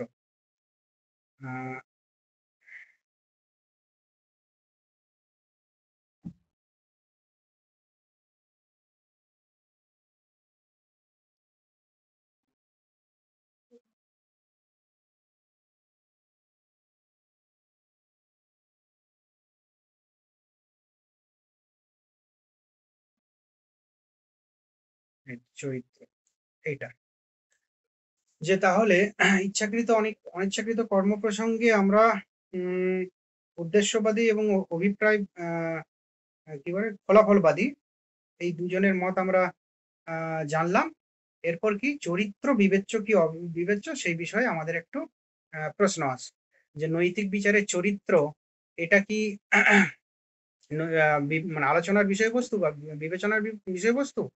তো বলা হচ্ছে যে হ্যাঁ, নৈতিক বিচারে অবশ্যই কেউ কেউ বলেন আর কি, যে কিছু ক্ষেত্রে চরিত্রই নৈতিক বিচারের বিষয়। ম্যাকেনজি কি বলেন, যে নৈতিক বিচার সবসময় ব্যক্তি আচরণ বা চরিত্রের উপরই হয়, শুধু কাজের উপর নয়। এটা তো স্বাভাবিক, যে নৈতিক বিচারের ক্ষেত্রে যেহেতু আমার ব্যক্তি মানুষের তার বুদ্ধি, তার পার্সোনালিটি, ব্যক্তিত্ব, এইসবগুলো প্রাধান্য পাচ্ছে, তাহলে অবশ্যই চরিত্র এখানে একটা ইম্পর্টেন্ট দিক, তাই না। এখানে চরিত্রের ব্যাপার যদি না থাকতো, তাহলে কোনো একটা ব্যক্তির সিদ্ধান্ত গ্রহণের মূল্য এতটা কি আদর্শবাদী হতো না, তাই তো। চরিত্রটা এখানে ইম্পর্টেন্ট একটা বিষয়। নৈতিক বিচার সবসময় ব্যক্তির আচরণ চরিত্রের উপরই নির্ধারিত হয়, শুধু কাজের উপর নয়। শুধুই কাজের উপর যদি নির্ধারিত হতো তাহলে তো জড়বিজ্ঞান হয়ে যেত, তথ্যমূলক হয়ে যেত। তো যাই হোক, এই ধারণার কিছু সমস্যাও এরা দেখিয়েছেন যে চরিত্র কোনো নির্দিষ্ট কাজের নৈতিক গুণ নির্ধারণ করে না। একজন ভালো চরিত্রের মানুষ সবসময় ভালো অভিপ্রায় রাখে, একজন খারাপ চরিত্রের মানুষ কখনো কখনো ভালো কাজ করতে পারেন, কখনো কখনো আর কি, যে বেশিরভাগ ক্ষেত্রে খারাপই করেন, এটাই বলার উদ্দেশ্যে আমি বলছি এগুলো। আর চরিত্র পরিবর্তনশীল, গঠিত হয় বারবার ইচ্ছাকৃত কাজের মাধ্যমে। অতএব চরিত্র ব্যক্তির নৈতিক মর্যাদা নির্ধারণে ব্যবহৃত হয়, কিন্তু নির্দিষ্ট কাজের নৈতিক গুণ নির্ণয়ের জন্য নয়, বা নির্ণয়ের জন্য নয়। তো যাই হোক, চরিত্র বিষয়ে মতভেদ আছে, কিন্তু চরিত্রটা বেশিরভাগ মানে লোকই বলেন যে চরিত্র কিন্তু বিচারের বিষয়। কেন বিষয়? না, অবশ্যই যে ব্যক্তির যেহেতু ইম্পর্টেন্স এখানে আছে নৈতিক বিচারের ক্ষেত্রে, এবং একজন সজ্ঞান ব্যক্তির ইম্পর্টেন্স আছে, তাহলে অবশ্যই চরিত্রটা ইম্পর্টেন্ট। কেন না, এখানে ব্যক্তির চরিত্রের উপর নির্ভর, মানে শুধুই যদি কাজের উপর নির্ভর করা হতো, চরিত্রের উপর নির্ভর না করা হতো, তাহলে সেটা কি হয়ে পড়তো? বাহ্যিক বিজ্ঞান হয়ে যেত, জড় বিজ্ঞান হয়ে যেত। জড় বিজ্ঞানের সঙ্গে নীতিবিদ্যার পার্থক্য এটাই। আর এর চরিত্রটাই যদি ইম্পর্টেন্ট যদি বলা হয়, সেই ক্ষেত্রেও কিছু সমস্যা আছে, যে সব সময় কি চরিত্র কোনো নির্দিষ্ট কাজের নৈতিক গুণ নির্ধারণ করে না, তাই তো? আরেকটা কি না, ভালো আমরা বাস্তব ক্ষেত্রে দেখি যারা ভালো মানুষ তারা সবসময় ভালো কাজই করে, আর যারা খারাপ মানুষ তারা খারাপ কাজই করে, অভ্যস্ত, অভ্যাস। তার জন্য কি না, যিনি ভালো মানুষ তার কাছে তিনি যে কোনো কাজ ভালো হবে সেটাই সেটাই অভিপ্রায় রাখেন। আর যিনি খারাপ মানুষ, দুষ্ট মানুষ, তারা কি খারাপ মানে ফল হবে সেটাই বেশিরভাগ ক্ষেত্রে তাদের ওই যে অভ্যাসজনিত ক্রিয়া, অভ্যাসবশী হয়ে পড়ে। তো এই একটা ভুল হতে পারে, তিনি হয়তো কখনো কখনো ভালো কাজ করতে পারেন। আরেকটা কি, চরিত্র সর্বদা পরিবর্তনশীল, ভালো মানুষ খারাপ হয়ে যেতে পারে, খারাপ মানুষ ভালো হয়ে যেতে পারে, তাই তো? ব্যক্তিত্ব যুক্ত পুরুষ ব্যক্তিত্বহীন হয়ে যেতে পারে, ব্যক্তিত্বহীন পুরুষ ব্যক্তিত্ব যুক্ত হয়ে যেতে পারে, তাই তো? দুটোই সম্ভব। এই সকল সমালোচনাগুলো আছে, যা এগুলো অতটা ইম্পর্টেন্ট নয়। ম্যাকেনজির এই মতটি শুধু মনে রাখ, ম্যাকেনজি এটাকে সমর্থন করেছিলেন, এটাই যথেষ্ট। তো যাই হোক, এরপর টোটালটার একটা আমি কি বললাম, যে ইচ্ছাকৃত কাজ অর্থাৎ নির্বাচিত উদ্দেশ্য সাধন বা সম্পাদিত কাজ নৈতিক বিচারের বিষয়। বাহ্যিক ফলাফল যদি তা অভ্যন্তরীণ অভিপ্রায়ের প্রতিফলন হয়, তাও নৈতিক বিচারের বিষয়। যদি মোটিভ ও ফলাফলের মধ্যে অসামঞ্জস্য থাকে, তাহলে মোটিভই বিচার্য। মোটিভ একাই যথেষ্ট নয়, অভিপ্রায়ও ইম্পর্টেন্ট। আরেকটা কি, চরিত্র নয় বরং ব্যক্তির অভিপ্রায়ই নির্দিষ্ট করে কাজের নৈতিকতা। তো যাই হোক, এইটা তোমাদের হলো মূল ব্যাপার, ইচ্ছাকৃত কর্ম তার তিনটে স্তর, অন্তর এবং বহিস্তর বা মানসিক এবং শারীরিক স্তর, এবং এই বিষয়ে তোমার ফলাফলবাদী বা তোমার হেডনিস্ট এবং উদ্দেশ্যবাদী ইন্টুইশনালিস্ট, এদের মত পার্থক্য তাহলেই হবে। যাই হোক, একটা বিষয় হলো দুটো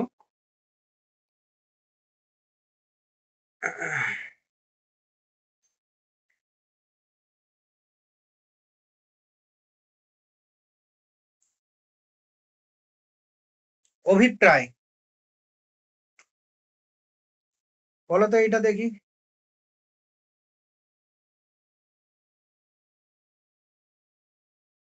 এই উত্তরটা কি হবে, ভালো করে ভেবে বলো কেউ। ঠিক, তিথি ঠিক বলেছে।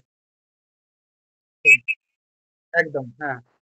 এখন যদি কোনো এর ইয়ে, ওদের মতটা হলো কি, উদ্দেশ্যটাও ভালো, পথটাও ভালো অবলম্বন করতে হবে, যার ফলে আমি ভালো উপায়টা পাবো, তাই তো? আহ, আরেকটা কি, ভালো ফলটা পাবো, উপায়টা হচ্ছে। আরেকটা হচ্ছে যে কি, চরিত্র নির্ধারণ করে, এটা বলো তো।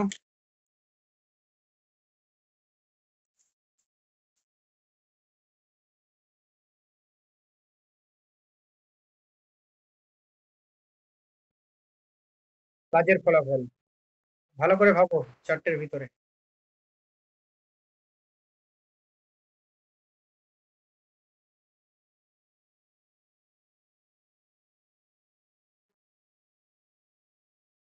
নৈতিক মর্যাদা, হ্যাঁ একদম, এইটা সি হবে, সি, ডি হবে না। আহ,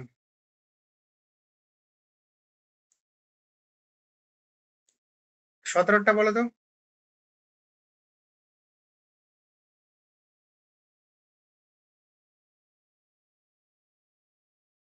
17টা।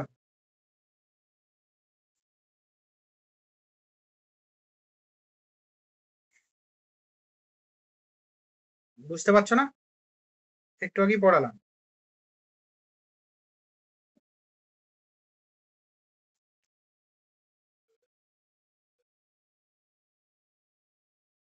এটা হবে কেন চরিত্র। হ্যাঁ, এই হবে, ঠিক ঠিক ঠিক ঠিক। কেন চরিত্র নির্ভরযোগ্য নৈতিক বিচার নির্ধারক নয়, তা পরিবর্তনশীল সদা। ওই যে আমরা বললাম যে চরিত্রবান পুরুষও কি দুশ্চরিত্র হয়ে যেতে পারে, দুশ্চরিত্র সুচরিত্র হয়ে যেতে পারে, চরিত্রহীন হয়ে যেতে পারে। এই আর কি। এরপর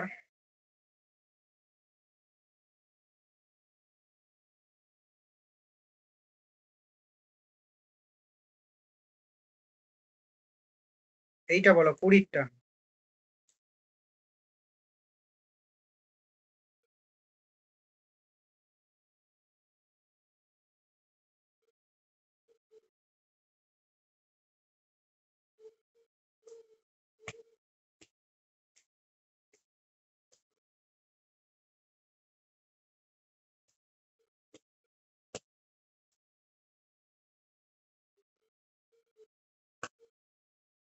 দেখো দেখো, পারবে, দেখো।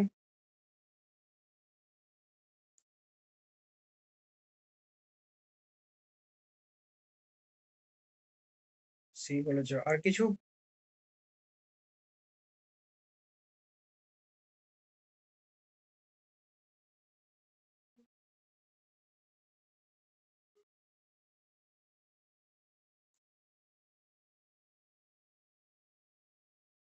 এটাই, সি।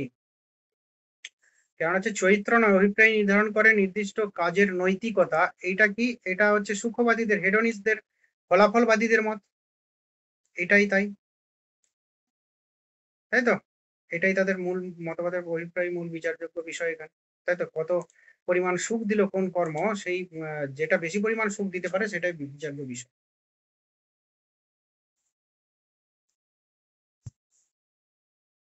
যাই হোক, তোমাদের এগুলো আমি দিয়ে দেবো। আর আজকে আর পড়াবো না তোমাদের। পরের দিন পড়াবো। স্ট্যান্ডার্ড ও মোরালিটি কতটা আছে দেখে নি, দাঁড়াও।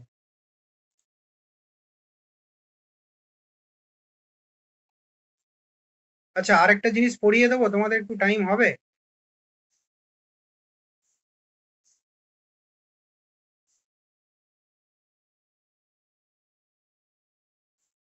আরেকটা জিনিস পড়িয়ে দেবো।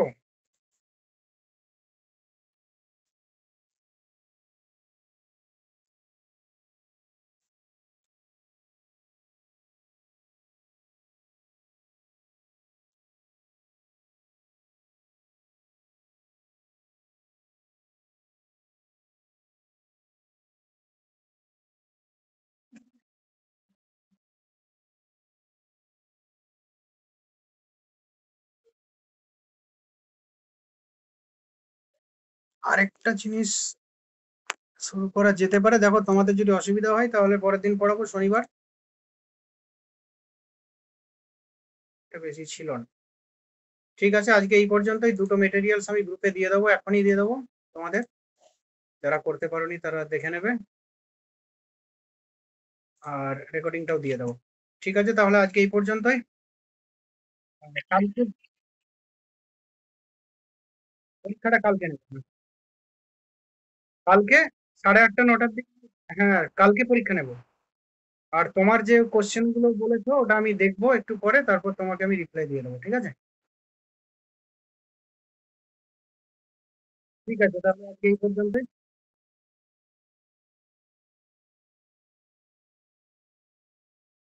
হ্যাঁ, বলো।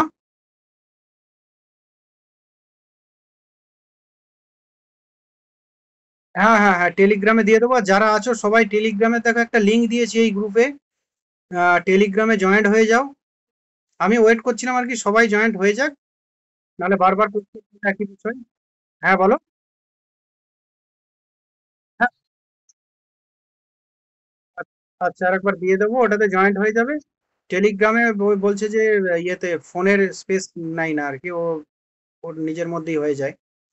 ওটাতে সেন্ড করে দেবো সব। এটাতেও করবো, ওটাতেও করবো, যার যেটা সুবিধা হবে সেটা নেই।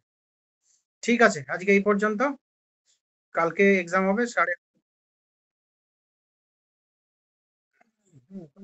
শনি রবিবার দিনেই দিন হলেই আমার এথিক্সটা কমপ্লিট হয়ে যাবে। এথিক্সটা তো বড় বড় টপিক নয়, ছোট ছোট। তাহলে আমাদের একটা টপিক কমপ্লিট হলে একটা গ্রুপ কমপ্লিট হয়ে যাবে। ঠিক আছে, বেশ, আজকে এই পর্যন্তই।